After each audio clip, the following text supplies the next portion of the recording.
Sulit nga ba pumunta dito sa Cat Cat Village sa may Sapa, Vietnam or isa lang tong tourist trap?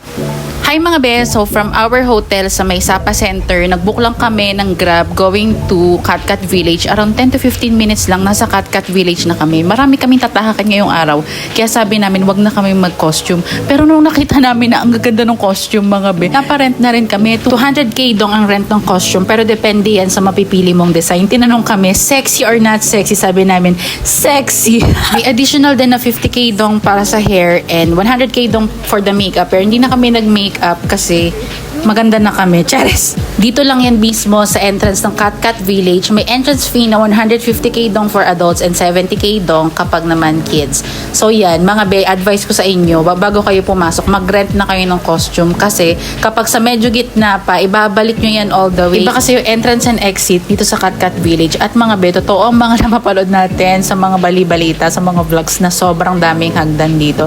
Pero I think worth it naman siya kasi ang daming mga photo spots talaga na magaganda. Ang dami ring stores na madadaanan. Actually, may option nga na magsasakay ka ng motorcycle para diretso ka na rin sa falls. Pero I think okay na rin yung experience na to na naglakad talaga kami at nag-explore kami. We're here at Cat Cat Village. Cat Cat Ebora. Feel na feel ko talaga yung costume. I think ang ganda nung napili ko. O ako lang to, comment down below, Chares. So, ang dami rin talaga magandang photo spots. Ang ganda-ganda ng Sapa talaga for me. At naganda naman ako dito sa Cat Cat Village. Kaya for me, worth it pa rin siyang i-visit. Around mga 25 minutes, nandun na kayo mismo sa waterfalls area. Ang ganda ng feels dito sa area na to kasi parang dito na encapsulate yung beauty ng village. At ayun nga, dito na lang din kami nag-breakfast. May isang cafe lang kami na tinambayan. Famous egg coffee. Talaga dito. Chicken first. Pero, Nalasahan ko yung pagka-egg. Ang tamis, pero masarap. ako naman. Dahil As sikat the- ng vlogger. Arlene been there Because that's good there. because Dad's been And here. Ang sarap, so refreshing. So ito, ang sarap. Tingnan mo.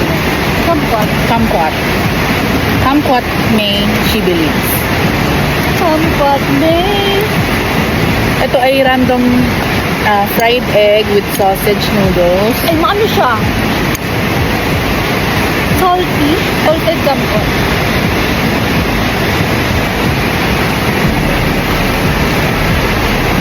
Matabang. Sarap. Yakiso. Parang ordinary noodles. Ang mura lang dyan sa kinainan namin, around 50k dong lang yung mga drinks. So, bumaba na kami dito sa mismong falls. At itong time na to, dumadami na rin yung mga tao. Saglit lang talaga kami dito kasi marami kaming gagawin. At bumalik na rin kami. Yung pabalik nga pala sa exit, medyo marami ng hagdan talaga mga be. May cultural shows din dito mga be. At dito mo talaga makikita kung paano nila pinreserve yung culture nila. Mga be, okay naman sa akin mag-hiking. Pero yung outfit, hindi dapat. Hindi kinahay.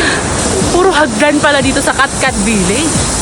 And sa exit pala ng Cat Cat Village, pwede na kayo doon mag-book ng Grab. And then makisuyo na lang kayo doon sa Grab nyo. I-drop off kayo kung saan kayo nag-rent ng costume. At ibalik nyo lang yung costume, tapos sakay na lang kayo ulit to your next destination. Si Catherine sa pelikulang Barcelona. Ang ganda. Kaya. Yun lang mga be, just been here.